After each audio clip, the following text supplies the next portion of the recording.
Hi friends, എല്ലാവർക്കും tales and ബിയോണ്ടിലേക്ക് സ്വാഗതം. ഞാൻ ഇന്ന് എക്സ്പ്ലെയിൻ ചെയ്യാൻ പോകുന്നത് ദ ലാസ്റ്റ് ഇമോർട്ടലിലെ 5th എപ്പിസോഡാണ്. നയൻ അബ്ബാസ് ഡെത്ത് പ്രസൻറ്റ് എന്താണ് കുഴപ്പമെന്നറിയാതെയാണ് 4th എപ്പിസോഡ് കഴിഞ്ഞത്. അപ്പം നമുക്ക് 5th എപ്പിസോഡിൻ്റെ എക്സ്പ്ലനേഷനിലേക്ക് കടക്കാം. അങ്ങേയറ്റം അപകടകരമാണെന്ന് റൂമേഴ്സ് പ്രചരിക്കുന്ന നയൻ അബ്ബാസ് ഡെത്ത് പ്രിസൺ ഒരു എക്സ്ട്രാ ഡയമെൻഷണൽ സ്പേസ് മാത്രമല്ല, ഒരു പ്രിസൺ കൂടിയാണ്. ട്രൂ ഗോഡ്സിനും ഗേറ്റ് കീപ്പേഴ്സിനും മാത്രമേ അത് വിളിക്കാൻ കഴിയൂ. ഡെമോൺ വേൾഡിലെ 3-ഹെഡഡ് ഫയർ ഡ്രാഗന്റെ ആദരണീയമായ പദവിയും എംപററിന്റെ ഫാരയിൽ നിന്ന് അവർക്ക് ഡിവൈൻ എസൻസിന്റെ ഒരു ഭാഗം കൈവശം വെച്ചിട്ടും ഇമോർട്ടൽ ബീയിങ്സിൽ നിന്നും വ്യത്യസ്തമായി ഡെമോണിക് ബീസ്റ്റ് അവരുടെ അമിതമായ രക്തച്ചൊരിച്ചിൽ കാരണം ദൈവത്വത്തിലേക്ക് കഷ്ടതകൾ കടക്കുമ്പോൾ പലപ്പോഴും ദാരുണമായ അന്ത്യം നേരിടുന്നു. ഗൂച്ചിന്റെ അസാധാരണമായ പശ്ചാത്തലം തിരിച്ചറിഞ്ഞ് 3-ഹെഡഡ് ഫയർ ഡ്രാഗൺ ബാരിയർ തുറക്കാൻ അവനെ സഹായിക്കാൻ സമ്മതിച്ചു. അവർക്കായി വൂട്ടോങ് ട്രീയുടെ ഹൃദയം വീണ്ടെടുക്കണമെന്നായിരുന്നു വ്യവസ്ഥ. ഈ വസ്തു കൈവശം വയ്ക്കുന്നത് അവരുടെ ഡിവൈൻ എസൻസിനെ സംരക്ഷിക്കുകയും അവരുടെ കഷ്ടതകൾ കൂടുതൽ സുരക്ഷിതമാക്കുകയും ചെയ്യും. ഗൂച്ചിൻ ഉടനടി സമ്മതിച്ചു. നയൻ അബ്ബാസ് ഡെത്ത് പ്രിസണിൽ പ്രവേശിക്കുമ്പോൾ തൻ്റെ ഒളിച്ചിരിക്കൽ ഉറപ്പാക്കാൻ ഹെംലി സിൽക്ക് റോബ് മുൻകൂട്ടി തയ്യാറാക്കി. ഒരു ഹെംലി സിൽക്ക് റോബ് മാത്രമേ ഉണ്ടായിരുന്നുള്ളൂ. ആയിന് ഗൂച്ചിന്റെ വസ്ത്രങ്ങളിൽ പറ്റിപ്പിടിച്ച് അവനോടൊപ്പം ഒളിക്കേണ്ടി വന്നു. വൂട്ടോങ് ട്രീയുടെ ചുവട്ടിൽ വെച്ച് അവർക്ക് ഫയർ ഫിനിക്സിന്റെ സെലസ്റ്റിയൽ എസൻസ് ലഭിച്ചു. ഗൂച്ചിൻ മരത്തിന്റെ ഹൃദയം എടുക്കാൻ പോയപ്പോൾ സമീപത്ത് കിടക്കുന്ന ഒരു ഫയർഫോക്സിനെ കണ്ട ആയിൻ അതെടുത്തു. സമീപത്തുണ്ടായിരുന്ന ഗോഡ് സ്ലേയിങ് ഫ്ലവേഴ്സ് ആയിനെ തിരിച്ചറിഞ്ഞ് ആക്രമണം അഴിച്ചുവിട്ടു. ഈ ഫ്ലവേഴ്സിന് എല്ലാം വിഴുങ്ങാൻ കഴിയും. ആയിന്റെ നിലവിലെ കൾട്ടിവേഷനിൽ ഏതൊരു സമ്പർക്കവും മാരകമായിരിക്കും. ഹെവൻലി സിൽക്ക് റോബ് സംരക്ഷണം നൽകിയെങ്കിലും അതിന്റെ ഫലങ്ങൾ ക്രമേണ കുറയുകയും കുറച്ചു സമയത്തിന് ശേഷം ഫലപ്രദമല്ലാതാകുകയും ചെയ്തു. ഗോഡ് സ്ലേയിങ് ഫ്ലവേഴ്സിന്റെ അതിശക്തമായ വേലിയേറ്റത്തെ നേരിടാൻ ഇരുവർക്കും വ്യക്തമായും കഴിഞ്ഞില്ല. ആൻഷ്യൻ എംപററിന്റെ വാളിൽ രക്തം തുപ്പിക്കൊണ്ട് ഗൂച്ചിൻ ഇടിച്ചു വീണു. അത് ഒരു പരിവർത്തനത്തിന് വിധേയമായി. ഒരു നിർണായക നിമിഷത്തിൽ ഒരു മൂർച്ചയുള്ള ഗർജനം മുഴങ്ങി. ഗോഡ് സ്ലേയിങ് ഫ്ലവേഴ്സിന് പിന്നിൽ ഒരു ഫയർഫോക്സിന്റെ രൂപത്തിൽ ഹോങ്ങി പ്രത്യക്ഷപ്പെട്ടു. അവന്റെ നഖങ്ങൾ ഫ്ലവേഴ്സിലൂടെ കീറി മുറിച്ചു. ആയിൻ, ഗൂച്ചിൻ എന്നിവരെ ശുദ്ധീകരണ സ്ഥലത്തിന്റെ പ്രവേശന കവാടത്തിലേക്ക് കൊണ്ടുപോയി. ക്യുങ്ലിന്റെ ആക്രമണത്തിൽ നിന്ന് വിജയകരമായി രക്ഷപ്പെടാൻ അവന് കഴിഞ്ഞു. അതേസമയം ഡെമോണിക് ശല്യങ്ങൾ തടയാൻ ബാരിയർ കൃത്യസമയത്ത് അടച്ചു. എല്ലാം ശാന്തമായപ്പോൾ അവൻ ഇതിനകം തന്നെ ഹുവാഷുവിന് അത് നൽകിയിട്ടുണ്ടെന്ന് മനസ്സിലാക്കിയ ആയിൻ, ഗൂച്ചിൻ ഹെവൻ ഷ്രൗഡിംഗ് അംബർല ഉപയോഗിക്കാത്തത് എന്തുകൊണ്ടാണെന്ന് ദേഷ്യത്തോടെ ചോദിച്ചു. ഗൂച്ചിൻ വിശദീകരിക്കുന്നതിനു മുമ്പ് അവൻ കോമയിലേക്ക് വീണു. ആയിൻ അടിസ്ഥാന രോഗശാന്തി വിദ്യകൾ ഉപയോഗിക്കാൻ ശ്രമിച്ചു, പക്ഷേ അവ ഫലപ്രദമല്ലായിരുന്നു. പിന്നീട് അവൾ ബീബോയിൽ നിന്ന് വിപുലമായ രോഗശാന്തി പഠിച്ചു. അവളുടെ ഇന്നർ കോർ കത്തുന്നതിന്റെ വേദന സഹിച്ചു. ഉറക്കമുണർന്നപ്പോൾ അവന് ആയിന്റെ ആരോപണങ്ങൾ നേരിടേണ്ടി വന്നു. വിശദീകരിക്കാൻ ശ്രമിക്കുന്നതിനിടയിൽ ആയിന്റെ താഴെ വീണ ഒരു ചെറിയ നോട്ട്ബുക്ക് അവൻ ശ്രദ്ധിച്ചു. അവളുടെ മുൻദയ ഒരു കരുതുകൂട്ടി ചെയ്ത പ്രവൃത്തിയാണെന്ന് അവൻ കണ്ടെത്തി. തൽഫലമായി ഗൂച്ചിന്റെ കുറ്റബോധം അപ്രത്യക്ഷമായി. തന്നെ നിയന്ത്രിക്കാൻ ശ്രമിക്കുന്നതിന് ആയിനെ അവൻ കുറ്റപ്പെടുത്തി.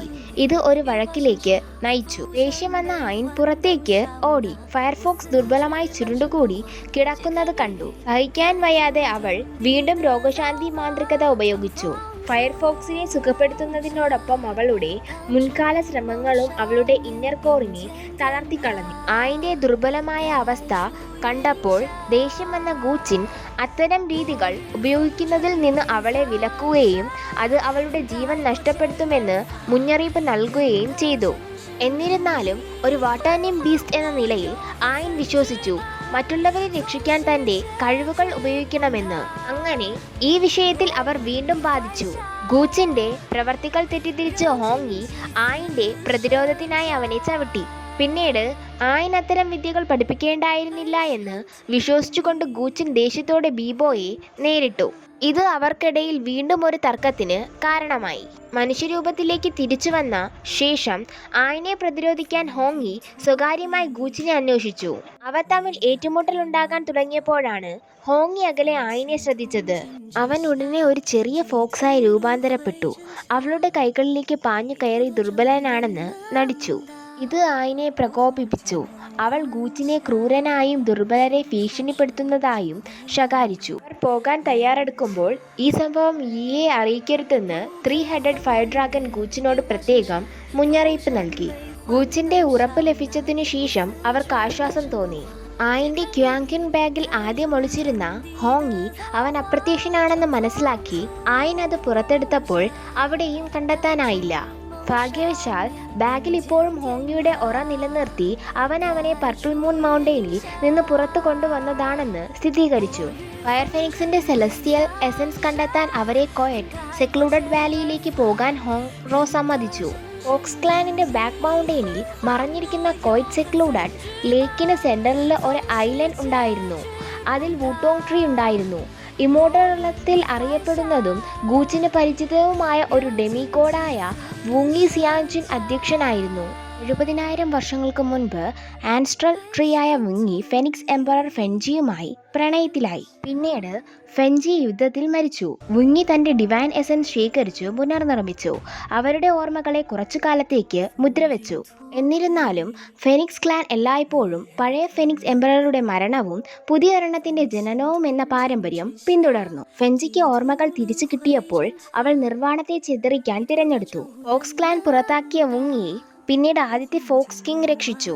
ഫെൻജിയുടെ ദൃഢനിശ്ചയത്തോടെയുള്ള വേർപാടിൽ നീരസവും ഹൃദയം തകർന്നും ഫോക്സ് ക്ലാനിന്റെ കുഞ്ഞ് ഫോക്സുകളെ വളർത്തുന്നതിനായി വുങ്ങി കോയറ്റ് സെക്ലൂഡഡ് വാലിയിൽ താമസിക്കാൻ തീരുമാനിച്ചു. എന്നിരുന്നാലും യഥാർത്ഥ സത്യത്തിൽ മറഞ്ഞിരിക്കുന്ന മറ്റൊരു കഥയുണ്ടായിരുന്നു. അനുവാദമില്ലാതെയാണ് വുങ്ങി ഫെൻജിയെ മോട്ടോറത്തിലേക്ക് കൊണ്ടുപോയത്. നിയമപ്രകാരം അവന് അതിശക്തമായ ഡിവൈൻ തണ്ടറിന്റെ ശിക്ഷ നേരിടേണ്ടി വന്നു. വുങ്ങിയെ സംരക്ഷിക്കാൻ ഫെൻജി ആൻസ്ട്രൽ ഗോഡുമായി ഒരു കരാറിൽ ഏർപ്പെട്ടു. തന്റെ സുരക്ഷ വൂഗിയുടെ സുരക്ഷയ്ക്ക് പകരം നൽകി ഫെനിക്സ് ക്ലാനിന്റെ വിധി മാറ്റിമറിച്ചു. ഒരു ജീവൻ ഇല്ലാതായി മറ്റൊന്ന് ജനിച്ചു. വൂട്ടോങ് ട്രീയുടെ ചുവട്ടിൽ ഗൂച്ചൻ മനഃപൂർവ്വം സത്യം വെളിപ്പെടുത്തി. ഏകദേശം 1000 വർഷമായി വൂഗി വഹിച്ചിരുന്ന വൈകാരിക ഭാരം ഒടുവിൽ പരിഹരിച്ചു. ദുഃഖത്തിനും ഖേദത്തിനും ഇടയിൽ ഫെന്നിന്റെ സെലസ്റ്റിയൽ എസൻസ് അവൻ കൈമാറി. തന്റെ പ്രിയപ്പെട്ടവരുടെ പ്രിയപ്പെട്ട ആഗ്രഹം നശിപ്പിക്കാത്തതിൽ ഭാഗ്യമുണ്ടെന്ന് അവൻ കരുതി. വൂഗി ഇമോർട്ടലത്തിലെ ഒരു ഡെമിഗോഡാണെന്ന് അറിയാമായിരുന്ന ആയിൻ മാസ്റ്റർ 7 കരാർ പിരിച്ചുവിടാൻ കഴിയുമെന്ന് ആത്മവിശ്വാസം പുലർത്തുകയും വുങ്ങിക്ക് ഈ ആഗ്രഹം നിറവേറ്റാൻ കഴിയുമെന്ന് പ്രതീക്ഷിക്കുകയും ചെയ്തു. ഇത് കേട്ട വുങ്ങി വിസമ്മതിച്ചില്ല. അടുത്ത നിമിഷം തന്നെ ആയിനും ഗൂച്ചനും തമ്മിൽ ഒരു മന്ത്രവാദം നടത്തി. അങ്ങനെ 5th എപ്പിസോഡ് ഇവിടെ എൻഡാവുകയാണ്. ആയിനും ഗൂച്ചനും തമ്മിലുള്ള മാസ്റ്റർ 7 കരാർ പിരിച്ചുവിടുമോ ഇല്ലയോ എന്ന് 6th എപ്പിസോഡിൽ അറിയാം. ഇഷ്ടപ്പെട്ടാൽ ലൈക്ക്, ഷെയർ ആൻഡ് സബ്സ്ക്രൈബ്. അടുത്ത എപ്പിസോഡുമായി വരുന്നത് വരെ എല്ലാവർക്കും ബൈ ബൈ.